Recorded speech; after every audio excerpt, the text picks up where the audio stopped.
Merci mingi na bino bayeba banso bozali kolanda biso na émission Lumière sur la table ezali émission topesaka pole pe totalisaka bato nzela nini esengeli tokende parce que ezali émission ya pasteur Asibo Wanga.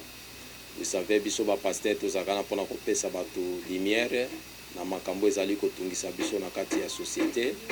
Je pense que tozosenga na bino bo s'abonner ebele bo s'abonner na kati ya chaîne na biso YouTube Fobi TV et bokomona on a bande d'écran ezali wana et lelo to memeli bino recette ya sika o to lingi to lobela ezali si bakor ou ezali RDC ezali ko signer entre les États-Unis to moni pe lisusu États-Unis alobi ke akotika Rwanda te il faut tout et se passer na Rwanda vraiment ou ezali likamba kokamwa yango nde tozali kotuna que oyo ezali ngando akimi mbula na kati ebale ndo toza komona tukase ke Félix Tshisekedi alobi bon na ke na États-Unis parce que États-Unis assuré biso sécurité zokande États-Unis yango pe azali na double jeu ou azali ko jouer parce que ayebi ke petit frère na ye Rwanda oyo azako sala ke makambo nyonso tout ezala respecté selon ndenge bango baza kotambusa monde.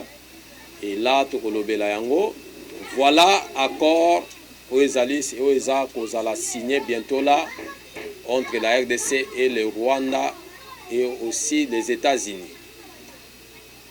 Cet accord, tout au début, le président de la République alobaki que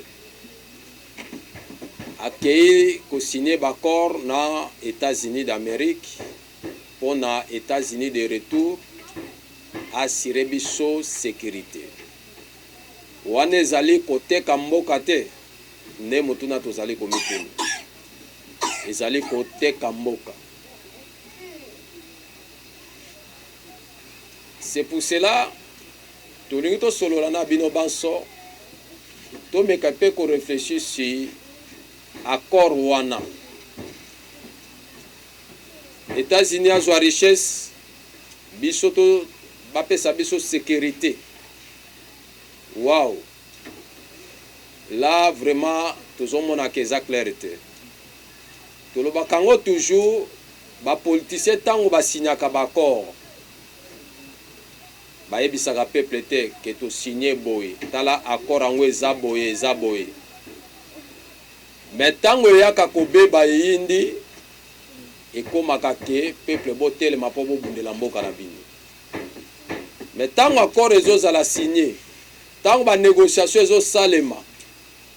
To tikali ata komona te ke babi misabalo ba ke voilà oyo to yokana ke ezabo peuple botala. Nyoso tu ekomi en secret. Mais soke yindi ekomi peuple bo bundela mboka na bino. Voilà likambo biso na RDC tout se passe. Mais au sein mingi, il faut transparence ezala. Na ba politicien ba comprendre que mbokeza ya bino mokote, mbokeza ya bisonyo surtout ba congolais. Nous avons droit ya koyeba tout ce qui se passe. Na ba koro tozali ko signer. Biso peuple toye bango ke toye ba ke oui ba signa ki boy. Mais quand ezo sale mon secret, ça ils ont poussé bisoto banda pour réfléchir. RDC a la sécurité, États-Unis a la minerai. Minerai, est-ce que c'est combien de pourcents qu'ils ont signé? C'est combien de pourcents qu'ils ont signé? Parce que tu as vu que très bien États-Unis, na ba France, de grandes puissances, bango balingaka mingi bazwa 70%. Et bino bakolo richesse bozwa 30%. C'est ça. Façon ya kotambusa oyo États-Unis atambusaka. Ezala bongo. Mais to mona ki Chine, Russie, bango ba na politique ya gagnant. On exploite. Bino bozo gagner 50%, biso pe tozo gagner 50%. Mais États-Unis ezalaka bongo te, États-Unis ezalaka bango ba gagner 70%, bino moko ba kolo richesse 30%. Est-ce que M. Tshisekedi azali ko calculer l'avantage ya Korwana ou soit le désavantage ya bakor wana? Vous savez, même biso totali na ba relation internationale, les accords rendent esclaves. Tant qu'on signe l'accord, il faut autant la paramètres, il faut qu'on examiner.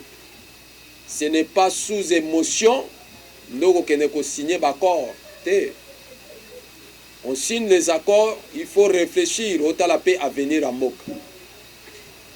Je pense que moi, pasteur Asibo Wanganalbango, toujours, c'est un danger pour un pays où ils allaient signer l'accord, où ils allaient engager Moka sans réfléchir sur l'avenir du pays. Dès lors que c'est passé dans la RDC. Ce qui est RDC, c'est suite, il y a un accord signé, sans qu'on réfléchisse sur l'avenir, sans qu'on ait l'intérêt de la population, sans qu'on ait que un jour, accord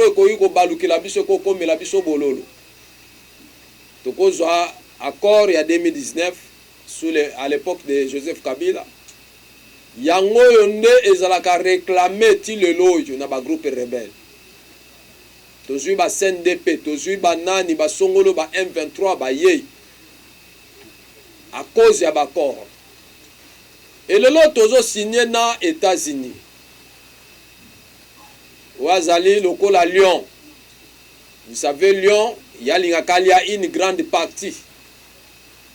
Il y a monene makasi. Maëla Félix Tshisekedi, d'une part, ils ont même abisso d'erreur. Voilà erreur autocotal Sabino et Zanini.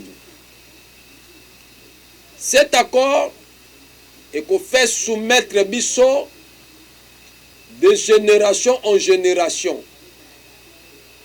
Cela veut dire que même le régime Kolukeya, ce que l'on dit que non, on doit revoir ces accords. États-Unis lokolaza d'accord à cause de la paix d'accord même le régime mususu sur continent États-Unis bakoluka toujours ba menacer RDC, ba créer instabilité toujours dans RDC au cas où que tokoluka to réviser accord parce que accord ezomona na que ezali signé sous émotion parce que le régime en place bazoluka ba battre la pouvoir. Babi que pour battre le pouvoir, qu'est-ce que nous devons faire? Il faut tout salanini, il faut tout salanini, tout signer dans les États-Unis pour battre la biso, parce que le régime n'a biso koyate. Mais ça, c'est une erreur grave. C'est une erreur grave. Vous voyez qu'on fait soumettre biso des années que tu as sous contrôle des États-Unis. Et vous savez, dans l'histoire et le monde, tous les pays sous contrôlé dans les États-Unis, les pays là, ne se développent jamais. Parce que dans le système des États-Unis, bango bazalaka, il faut exploiter bino kaka. Bino il faut demeurer toujours dans la vie, ya passe. Bozala toujours na bo comprendre makambote, bo comprendre mokilité. Cela veut dire que tozonga lokola na colonisation. Colonisation, il y a aux grande puissance comme en Europe, comme en États-Unis. Bango bazali, juste il faut bien toujours dans même standing à vie. Boy avancer te boy évoluer te boy dépendre na bango. Soko zana posa mungwa, senga bango. Uzana posa tomate senga bango. Uzana posa ya pièce de rechange za mutuka senga bango. Mais bino bosala yango te, il faut bango ne pas pesa kabino. Et là, on peut se dire que notre génération est déjà sacrifiée. On peut se dire que Tshisekedi veut sacrifier notre génération, veut sacrifier la RDC. Parce qu'il a demeuré dans le pouvoir. Parce qu'il va protéger le pouvoir. Est-ce qu'on peut être d'accord? Et alors que tout le monde va payer Belé, Russie, la Chine, Bango bazali na politique ya gagnant-gagnant. Cela veut dire que moi je te donne, toi tu me donnes. Ça c'est une très bonne politique. Mais pourquoi pas tokene koluka sécurité te na Chine ou bien na Russie? Parce que tout le monde a déjà ba pays déjà bazali ba allié na Russie, na Chine. Ba pays na baza ko avancer très bien. Je peux te donner un exemple. L'Afrique du Sud, où azali allié direct ya Russie. L'Afrique du Sud, c'est un pays où ça peut évoluer bien. Na makambo ebele. Bien aimé, nous allons toujours analyser si cet accord wana toloba ke Tshisekedi atala lobi bon nyamo tozo welela na Rwanda za ko agresser nga tout moment esengeli siko na sala Rwanda nko ke yo Rwanda okolia lisusu te nazo kene ko pesa ngo na Lyon qui est les États-Unis yenda banda siko kolia total esika yo ko banda ko boto la Lyon musuni naye mais okande amitié nerere ba Lyon ata babomi nyama bale suka batikaka ba vautour pe ba ka kolia vautour ezana na ozomona na Rwanda suka koya kolia kadavre ezali complicité na bango mobimba. Voilà là où nous sommes. Il faut négocier avec le Rwanda, il faut signer les accords avec le Rwanda. Toko signer nini Rwanda aza ko agresser biso aza ko boma biso na kati ya mabele na biso. Toko signer na bango bakoro nini? Quels sont ces accords tozo signer na Rwanda? Nature nango eza nini? Modalité nango eza nini? Le lot tozo lobate. Metango koinda to bengi peuple na balabala boya mobilisons-nous. Mais le lot na minute tozo bozo associer peuple. Je trouve que totiki nano tolongwe nano na makambo wana te ya kozala sous colonisation ya Rwanda. Tanto tala ma discussion surtout ndenge zo solola na ba salon d'honneur partout. Cela veut dire les blancs balingi tozala toujours sous contrôle ya Rwanda. Pourquoi? Balingi que minéral RDC, peuple congolais bénéficier na yango te, peuple landa très bien. Ils ont ka bo fanda na mabelo eza minéré, mais on vous dit que mabelo yo fanda minéré, minéraux neza ya yote. Appartient aux étrangers. Cela veut dire que les étrangers ne qui vont bénéficier. Bino bana Congo boko bénéficier sous na minéraux Congo te. Si cet accord et signamé, vous comptez que minéraux aux na partie est et doit appartenir na bino lisusu ba congolais. Retenez ce que je vous dis. Cela veut dire que minéraux à partie est et côté kalaba étranger, États-Unis y compris les autres et les Rwanda ne ba ko bénéficier nango ba na ko salela ngo ne balingi ba na ko blima na nzela Rwanda. C'est très dangereux. Très grave même. Donc, si on a bien s'abonner plus na Phobie TV et émission na bien zali chaque fois vous s'abonner et tu peux savoir d'autres détails n'engé évolution à bakor réseau marché mais tu es bien vérité que on est en train de céder les richesses. Il y a partie est na États-Unis na ba complice naie pour te bénéficier na yango bino ba congolais ba bénéficier sur na richesse wana te. C'est juste pour chercher la paix. Mais il y a d'autres moyens qu'on pouvait faire pour que tu vaincre et tu bénéficier de la richesse wana. Je vous dis merci.